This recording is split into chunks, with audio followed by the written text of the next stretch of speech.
almost about that time. Right about now. Right about now. Funk, bunk, bunk, bunk, soul brother. Laura Vanderkam, welcome to the Right About Now podcast. Thank you for having me. Thank you for doing this. I am always excited to learn about how I could be more productive. I think I'm pretty productive, but I also realize when I read your work that I spend a lot of time doing the things that I should not be doing. Like the worst things to do, like the doom scrolling and the, endlessly checking emails. And anyway, so this will be very helpful for me, and I think it'll be very helpful for everybody listening. Um, why is like I think let's just set this up. So I want to set this whole thing up of ways that we can be more productive in 2024. So I think the one place to start is, do you feel like we're less productive now than we've been sort of as a people? And if so, why? Like why is it so hard now to be productive? I don't know that that's the case. I mean, I think human beings always have a tendency to believe that our time in history is different from all other Right. times. And you can see Arrogant. this in the writing that people do. I mean, everyone thinks the apocalypse is coming during their life or something, but most of us are just not going to be that special. But with that, a day has always had 24 hours, a week has 168. I think there are some ways that we probably are able to use our time better. I mean, I was just thinking about the fact that GPS didn't exist a couple decades ago. And if you Shock. needed to find something, you had to spend time looking for it on a map and figuring out how you would get there. And now people don't even know what the streets near their house are named. They just turn on GPS and it tells them how to get somewhere. So, we've been able to outsource a big chunk of our brains in that case. But there are other ways that the same technology that gives us time in that case can also take time away because, of course, people have not entered some sort of utopia where all time is used well. I mean, the same device that shows you how to get to that store that you didn't bother looking up on a map is also a device that lets you read the news headlines from some other country, some other, industry, some, celebrity who has no bearing on your life whatsoever. And that will take time of your day. So I Yeah. think there are ways in which we are more productive. There's ways in which we are less productive. And, we just always have to make our peace with that. But I feel like people with your expertise are so in demand right now, and your books are so popular, and your articles that you write. Why do you think that is? Like, you know, I don't remember reading about this as much in the 90s, but maybe I'm just crazy.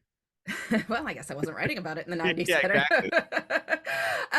well, because I mean, productivity is always appealing in the sense that we want to do what we can with the time that we have. Time is ultimately limited.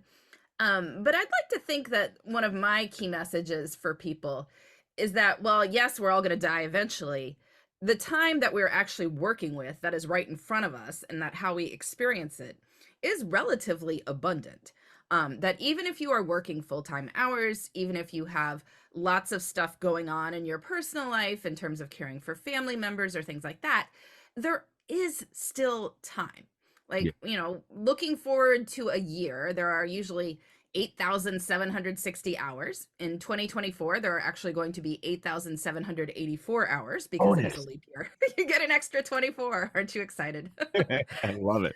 But from that perspective, I mean, time is just so vast, that the idea of like, we get obsessed with minutes here and there, but there's just many thousands of hours we're going to experience over the next year. And, we can think about how we'd like to use them. And if we think about it, put some intention into it, we can probably do pretty amazing things. Yeah, so let's get into it. Let's talk about some of your best tips for saving time, being more productive, and really just enjoying our lives more. Spending less time doing the stuff that makes us miserable and more time doing the stuff that we need to get done that makes us feel a little bit better about ourselves, or just time for ourselves, right? Which is very Yeah. important to you, and I know to me too, and I know that I wanted to get into that. But it seems like one of the first things that you recommend is keeping track, like writing it down, before you start to understand before you start to uh, sorry, I'm too early. Before you pursue a track of being more productive, you have to understand where you're putting your hours, right? And you have to see it in front of you. So my understanding is you recommend writing it down, like keeping it tracking your time for like a week. Absolutely. When people say they want to spend their time better, the first thing I always tell them is to figure out where the time is going now. Mm, Because if you don't know where the time is going now, how do you know if you are changing the right thing? Right. And maybe that's something you haven't thought of as taking more time than you might have imagined. It could be that, something is not taking as much time as you thought it is. Like these things can always happen. You want to make sure you're working from good data. I mean, any entrepreneur when trying to figure out, do I open a store here? Well, you're going to look at foot traffic going in front of it. Am I going to go into this product business? Okay, well, let's study how other people are doing with it. You want to be sure you are working from good data. And the only way to get that data is to actually keep track of your time. mm, And I always recommend people do it for a full week. yeah. And that is because a week is the cycle of life as we live it. People Mm, are like, I'm going to track my time, and then they track a Tuesday, and that's great. yeah. But it doesn't tell you anything about how you spend, Saturday, Sunday, a holiday, whatever. I mean, you want to make sure it's a sort of holistic view of your time. And a week is kind of the shortest unit of time that will be representative of your life. So it's not that complicated. You can use a time tracking app. You can use, just write it down in a notebook. You can use a spreadsheet, which is what I do. I track my time on weekly spreadsheets. I promise it does not take much time. Yeah. I check in 3 to 4 times a day. Each check-in is less than a minute. So we're talking 3 minutes a day, about the same amount of time I spend brushing my teeth. Not that onerous. What does that look like? Like, is one column say like 8 to 10, 8 to 8:15 a.m. Did this, did that? Yeah, That's it. well, funny you should ask. You can get one from my website if anyone wants to go. But Ah, it's I have a spreadsheet you can use. oh, It cool. has the days of the week across the top, Okay. Monday to Sunday, half-hour blocks down the left-hand side, 5 a.m. to 4:30 a.m. So if anyone wants to just make their own, go for it. Yeah. It's pretty easy.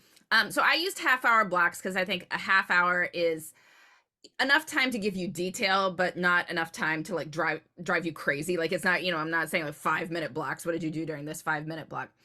Some people want to do every 15 minutes if they're, trying to get a little bit more granular. But for me, I think 30 minutes is a good We compromise. hate those people, the 15 minutes. Yeah, it's a good compromise between being thorough but being sustainable. Yeah. Okay, so we can find that on your website. So I will link to that in the description of this podcast for sure. All right. So once you look at it's all in front of you now for a week of your time. And don't cheat, right? I think some people might be like, well, I was on Instagram for a half an hour, but I'm not going to like put that in there. Right? I mean, do people say like like if you're scrolling and maybe you started scroll, this is what happens to me. I go online or I go on my social to look up a fact like or something or try to do some research. Probably shouldn't look up for facts on social, but whatever. I'm looking for story ideas, whatever I'm doing. But then I get sucked in because of the algorithm is like so ridiculous. It sucks me in, and suddenly I'm like in this weird, ridiculous scrolling thing for half an hour, 45 minutes, and it's gone. The time is gone that I could have used effectively. So I guess I'm saying be honest about about really how you're using that time. Um, Although I think a different problem and a perhaps more frequent. larger problem for people is just that they don't know, right? And so you're gonna have to remember to check in every couple of hours and then think back on what you were doing. And a Right. lot of times time does get away from us. I mean, I have seen on time logs an entry along the lines of half-hour block with no recollection whatsoever. What happened? Was I Right. abducted? I mean, Yeah, like, well, exactly. Then you realize I don't you're know. driving to your son's school and you realize I was completely not physically aware of anything while I was doing it. Anything going on at that Terrifying. point. Yeah. All right. So once you have it down, and you can see in front of you, what would you then advise next as far as like, with once you have that data? Well, I think it's helpful to ask what is going right in Hmm. your life, like what you can celebrate. And usually there is something. Most people are not complete and total disasters. So you should be happy about whatever good routines you have, like good amount of time spent on something that was a priority for you. So, go ahead and give yourself a gigantic pat on the back for that. Then an actually very useful question is to ask yourself what you would like to spend more time doing, Mm. because it's just a better way to approach life. I mean, people are always getting obsessed with, I want to save, 5 minutes on this thing I'm doing. I don't know, some hack where I'm going to be able to get ready for work in less time, or I don't know, somehow you're going to drive faster by only taking right-hand turns. I don't know what it is. Like, people have all sorts of ideas along those lines. They usually don't save you that much time. It's better to focus on what you want to spend more time doing, because when you put that in, like, you almost automatically spend less time on the stupid stuff, right? Like, if you are incredibly excited about a work project you've got going on, you're spending, exciting time with your team members, you're just not going to be in your inbox as often. And Yeah. so it's not that you invented some crazy email hack. It's that you're not in there because you're doing other things. And so that's, a better thing to look at Should first. you rewrite it? I mean, you can't. It's hard to write a schedule without knowing what your schedule is going to be that entire week. Because I think most of us, like me, it's not like the same thing every day, right? Like, different things are thrown at you, different challenges, et cetera. Like, I work at I've got a lot. Unfortunately, I have a lot of jobs simultaneously. So, maybe entrepreneur, I've got to write a story at the last minute, but I also have these podcast company that I'm running, and there's some fires I need to put out. So, how do you plan once you know what you want to be doing more of? How do you ensure that you do that? Well, there's a couple things you can do. I mean, I suggest people try constructing a realistic ideal week, Hmm. right? So plan out, if things went well and you were at your best, what would reasonably be able to happen in the course of the week. Now, again, this is realistic ideal week. So no flying cars, like, it still Yeah. takes you the same amount of time to get to your office as it usually does. Right. But if you were functioning well and at your best, how would you allocate your time? And I think that can help people see what might be possible, because Mm. they're like, well, I should spend more time reaching out to clients, or I should exercise in the mornings. Okay, well, let's plot it in. Which mornings would that actually work for you, right? Maybe it's not the one where you generally have a breakfast meeting with somebody. So it's two other mornings during the week. And so, okay, I'm going to aim for Tuesday and Thursday. It might not happen, but at least when I wake up on Tuesday, I'm looking for my exercise gear, as opposed to just having this vague thought in the back of my mind that I should be exercising more often, right? Or if you decide that Monday afternoon is when I reach out to potential clients, like, when you're sitting there on Monday afternoon and you've got the usual pile of stuff that's piling up, as it always does, you say, well, I'm going to get to that at like 2:30, but first I've decided that I'm going to spend 90 minutes doing this. And, then you've done it. Right? You've Yeah. made space for this. And maybe it wasn't all of Monday afternoon, which is what you would hope for, but it was some of it. And so I think that intentionality goes a long way. One of the things that you say in your book, and I've heard you say it, I guess I've seen it, you write this in other places, is planning on Fridays. This is a good way to think about your productivity, even and managing your time in a more effective way. Why that day, and why is that effective? So Friday, I mean, the first and most important part of this rule to plan on Fridays is that people need to plan, Yeah. right? I think everybody needs a designated weekly planning spot. Hmm. And I don't truly care when it happens. If you've got a different time, if you are the person who plans on Tuesday at Yeah. lunch for some reason, Right. I mean, most people don't, Laura but said Fridays. Yeah. yeah, Right. if you do, as long as you have a weekly planning time, I'm proud of you. Excellent, good job, right? Yeah. Because you need a time when you look at your life sort of more holistically. What is coming up in the near future? What do you need to do? What do you want to do? What is important to you professionally? What is important to you personally? Have you made space for those things? Are Mm. there any crises brewing that you could head off now by taking proactive steps to deal with them? So, you can do that whenever you want. However, Friday afternoon has some advantages over other times when people often think about doing this, whether that be Monday morning or Sunday night or these other sort of times that are more typical for people to do that. One is that Friday afternoons tend to be hard to use well. If you Hmm. generally work Monday through Friday, Friday afternoon is when you are drifting Yeah, into the that's weekend. TGIF. Yes. You're unwilling to start anything new, but you might be willing to think about what future you should be doing. Hmm. And by taking a few minutes to plan your upcoming week, you can turn what would be wasted time into something much more productive, right? Yep. You can also, it's business hours. So Hmm. I know a lot of people plan their weeks on Sunday nights. What if you need to set up a meeting though?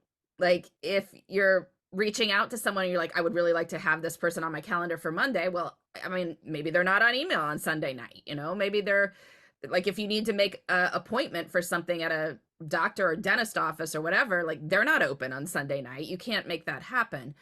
So then you've just put it on your to-do list for the week and it may or may not happen when you're not in planning mode. So Friday afternoon is business hours.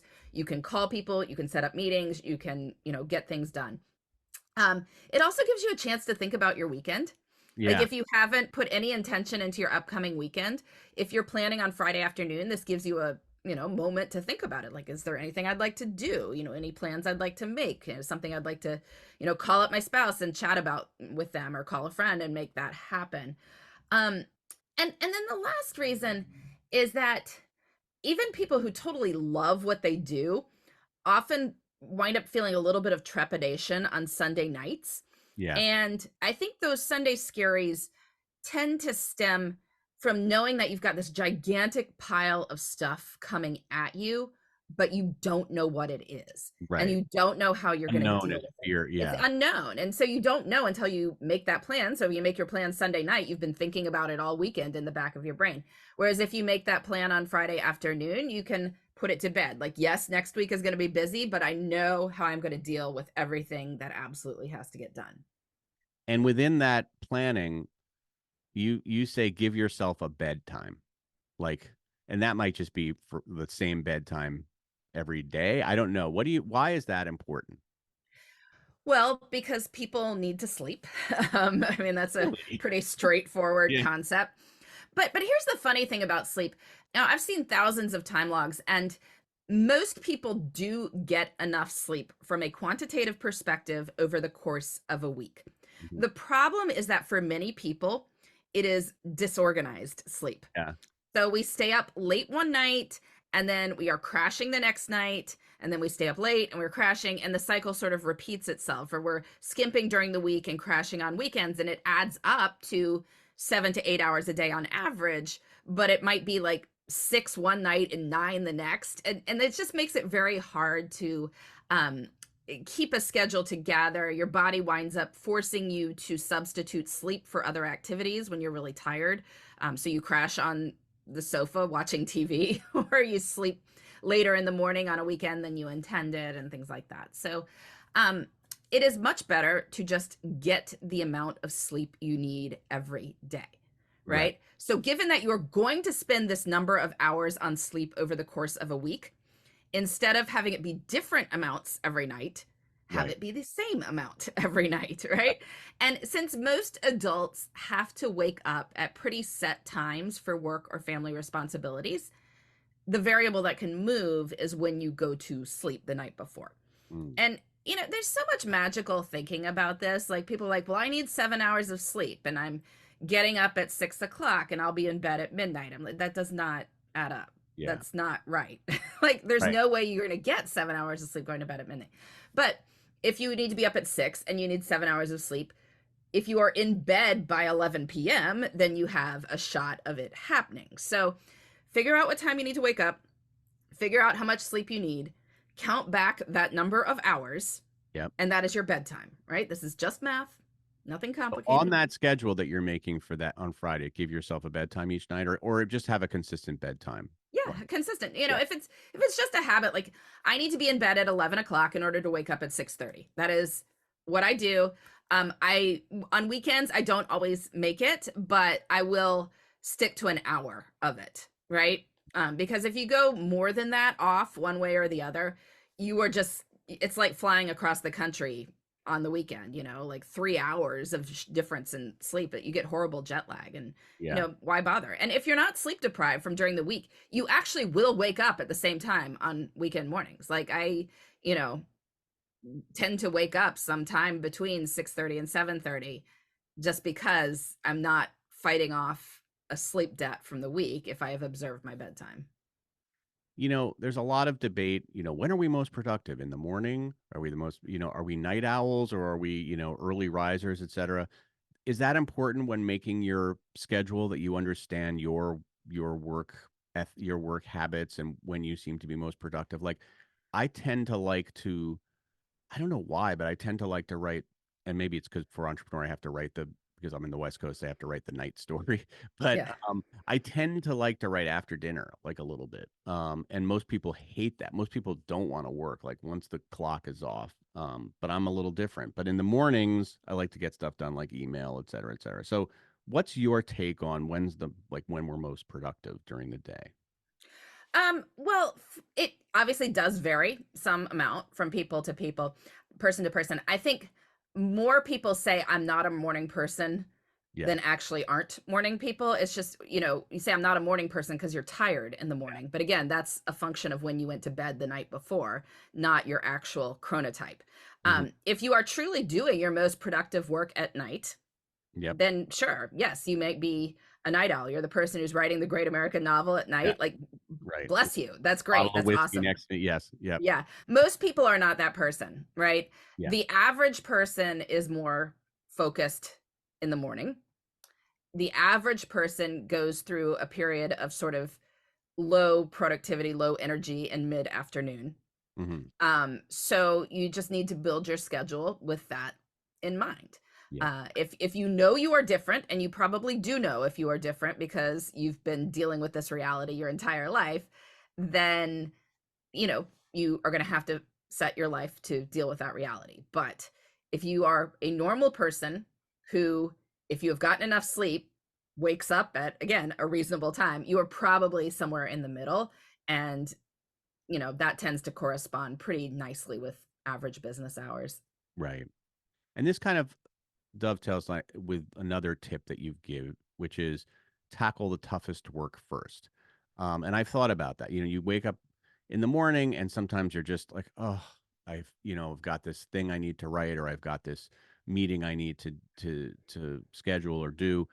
And we tend to, sometimes it's just human nature to want to avoid the hard stuff uh like early, right? But I mean, and this is a bit conventional wisdom, is like, once, if you kind of get done with the hard stuff, earlier in the day, then you can sort of enjoy your day a little bit more later. Is that your thinking? Like, why tackle the tough work first before you can sort of, maybe start doing the work that's more enjoyable?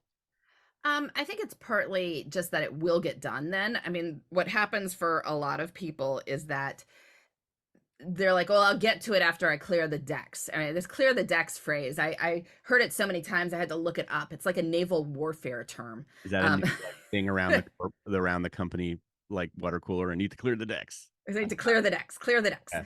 Um, and yeah, so it turns out that in like the 19th century, if you were about to fight a naval warfare battle, you had to get everything off your deck, right? Yeah. Because otherwise you're out there shooting your cannons. Like, it's too bad if you're tripping over like the net somebody left there, right? So Right. but like, while that may be wise if you happen to find yourself fighting a battle on the high seas in the 19th century, it's a lot less useful for someone in a modern information rich environment, because there's a lot of easy work that we have to do, that doesn't take a huge amount of brain power, but it's very rewarding in the sense that it is easily done. Hmm. Right? If you are supposed to set up that meeting and you send the calendar invite, woohoo, I did it, right? It's done. I like can celebrate that I'm a productive person. Whereas, spending like 90 minutes wrestling with, this client hates us and now we need to figure out how they're not going to hate us in the future. Like, that's not that pleasant, it Yeah. doesn't easily resolve itself. So we always want to go for the thing that makes us feel like we did something productive versus, you could easily spend that 90 minutes and be no closer than you were at the beginning of it, but that doesn't mean it wasn't important work to do. Right. So, I generally suggest people set their intentions for the following day, looking at their calendars, partly just so that you don't lose a time where you could have been very productive. So if your first meeting is at 10:30, maybe you decide I'm going to start work at 8:30, and then I've got that 2-hour block where I could focus on something, bigger and maybe get that done. Start my meetings at 10:30. I can get through the inbox and the easy tasks, even if I'm not at my best. So when I go through that dip in energy in mid-afternoon, I'm like, oh, I need some easy wins. Let me go send that calendar invite. Let me, answer that email that I know the answer to. Let me do these other things. So, you'll get to all of it if you put that stuff later. If you do that stuff first, you're not going to feel like solving that really important problem at 2:30 p.m. Yeah. Yeah. That makes a lot of sense. I got it. That I need to implement more in my life. What do you think, where do you think most people waste time during the day? Like, to me, I mean, we've talked about that thing in your pocket, which I think can be a huge time suck. And then and by that, I mean a phone, in case people have no idea what I'm talking about. What else are you carrying Yeah, around in your exactly. What the pocket? hell do I have in my pocket? That crack pipe. And then the other thing I think that's a huge time suck is email, which could also be the thing, whatever. But these are the things that I spend a lot of time like managing. And I always feel like I could be more effective in both ways. One, by just not spending the time looking at my and of course they're both on the same device, but looking at either my social media feed or whatever I'm distracted by on my phone. And then also just how do I manage that damn email? I get an inordinate amount of email. You probably do too.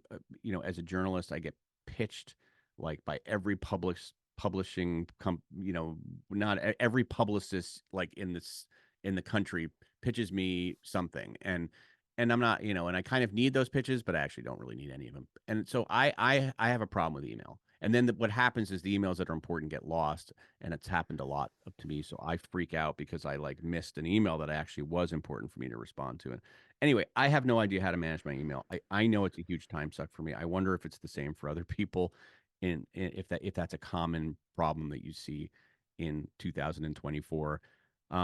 Anyway, what is my question? My question is, what are the things that are the biggest time sucks that you see for people when you work with them and talk to them? Yeah, I think the biggest time suck is just a lack of intentionality, because that's what leads to the reality of you checking email from 8:30 to 10:30 when you could have been doing something else, having those meetings the rest of the day. Email would have fit in the crevices. This other big project does not fit in the crevices that you have available the rest of the day. And so it gets punted forward, and you have in fact wasted that time that you could have used for something else. So it's all a symptom of the same underlying reality, Right. is that, when you don't think about how you're going to spend your time, it's still going to be spent on something, because Yep. time keeps passing no matter what you do. Yep. Right. And so you'll get to the other side of the day, the other side of the week. It will have been filled with something. The question is whether any of that is stuff that you chose or stuff that was just right in front of you. And so you did it because it was right there. Like it was screaming the loudest, it was most available, it was easiest. But that doesn't mean that it was the right thing to do in that time. And if you had put a little bit more thought into it, maybe you would have done other things with the time and then wouldn't have had as many crises further down the road. So, I mean, you can always get into specific strategies with stuff like email. I mean, I think most people should check it less frequently. Mm-hmm. And that's, partly it's a don't multitask kind of thing. Like we all know that if you're flitting in and out of one thing to another, you're losing time. Most people are aware of that, at least. But I think, you could even try to convince yourself to check it less frequently from almost a happiness perspective. Like, Yeah. let's say you're getting 50 real emails a day and 5 of them are like really cool and exciting, right? Like you hear from, a nice compliment from, somebody you work with, or, an old friend writes you or whatever, like those emails that you really wanted to get. Like if you're checking 50 times a day, the odds that you get one of those cool emails in each of your checks is very limited. So email is, kind of not that fun.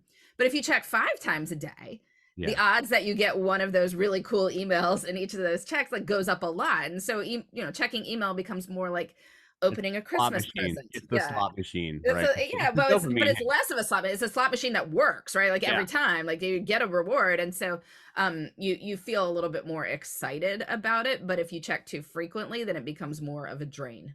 Yep. Yeah. I see what you mean. Can you talk to me about to-do lists? Um, you say that one way to save time to be more productive is to actually have shorter to-do lists. What do you mean? Well, because people make to-do lists that are not actually what they intend to do. And Right. so I don't know why I call it a to-do list. Like if you're not going to do it, Yeah. then it is not a to-do list. And there is no virtue in putting something on a to-do list and then not doing it. Like it's just as not done as if you never put it on the list in the first place. Only now you have the added problem that you feel bad about it. So it's really the worst of all possible outcomes. So in order for a to-do list to be actually useful, and I think they are very useful, you need to consider it a contract with yourself. Right. So if you make a daily to-do list, that means you are committing to do everything that is on that list by the end of the day. Now, very quickly you can say that, see, that doesn't work if you put much stuff on there, right? Because you won't get through 50 random things. You'll get through 5, 6, I don't know, but you won't get through 50. And people are always like, well, I meant to get to all this stuff, but something came up. Well, imagine that. Something came Yeah. up. Like, where has something never come up in your life before? Is this a new phenomenon where every other day has gone according to plan? And this is, here we are on this Wednesday that all of a sudden something didn't go according to plan, and we are surprised by this fact. Of course, things don't go Right. according to plan. Of course, things come up. And so you still need to get through the stuff on your to-do list. And again, that means it has to be short. So if the power went off at your office at noon, like, would you be able to get through this to-do list? If, the school nurse calls and says you have to pick up this vomiting child, like, would you still be able to get through this to-do list? Just think of all these scenarios and don't put it on the list if it's not going to happen under those scenarios. Now, if you finish your to-do list for the day and the sun is shining, nobody is, throwing up at school, like, by all means, go find some other things to do. Like, you can maintain a separate list of like various things in life that might need to be done in the upcoming week, that might need to be done in the upcoming month, that might need to be done at some point in our lives. But the daily to-do list should be something that you are truly committing to get done today. Right. All right. I want to be, speaking of time management, I want to be mindful because I know we're like at the you're past the time.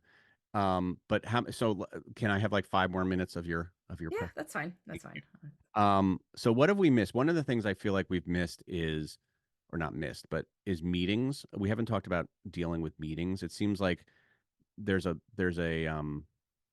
people have different opinions about, whether meetings are important or not, and how many meetings you should schedule in your day, and are they just time sucks? What's your take on meetings, and what do you advise as far as being productive and doing meetings? Like, Well, the point of bringing people together in a workplace setting is usually to accomplish something that could not have been done without bringing them together, right? Like something needs to change in the world as yeah, a result of this meeting happening, like a decision is reached, right, or something along those lines.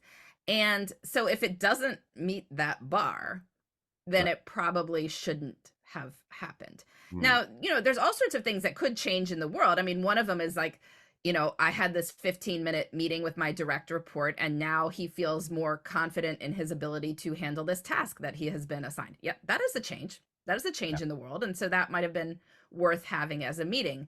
But sort of in general, like bringing 8 people into a room to check that everyone is still doing their jobs, it's like, okay, they are still doing their jobs, but they're not doing them during this time that they're all sitting in the conference room having this conversation. So you want to be very careful about doing that. So whenever you're going to have a meeting, you want to have an intention for it. Like, what is the desired outcome for this meeting? Working back from that, how do we get to that outcome? Well, then we need an agenda of some variety in order to get to that place where we have reached the desired outcome. Okay, with that agenda, who needs to be there for this decision or this outcome to be achieved? All right, we work on the invite list based on that. And all of those things need to be sort of dependent on each other.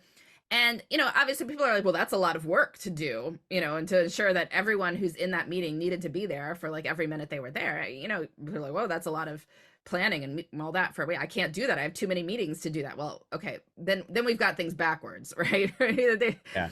You need to go back to this idea that fewer meetings so that you can treat each one as this little like gem on your calendar that you have polished and achieved the total idea of what's going to happen in every minute of it and why you're there and all that.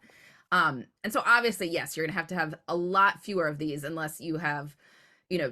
multiple dedicated chief of staff type people who are planning out your meetings for you with that sort of thing in mind. Most of us aren't going to sustain that, so we're going to have a lot fewer meetings, but that's probably a good thing. Is there a good time of the day to do meetings? Like, is there a better time than a not I better? would generally say afternoons Okay. because people will go to a meeting that is on their calendar Mhm. regardless. They will go if they are tired, they will go, even if whatever else is going on. Whereas they won't work on more open-ended, speculative, difficult type work if, like that stuff not necessarily on your calendar like that as a set time. Um, so we're generally more able to do focused type work in the morning when we have more energy, whereas, the afternoon you should do the things that you're going to do regardless. Now, if it's a meeting where it's truly like going to require everyone's focus, right? Like, our company is going bankrupt, we need to come up with some solutions to ward that off. Yeah, maybe that should be, your 8:30 meeting. But anything that's a little bit more routine might need to happen in the afternoon. Right. Okay. Good.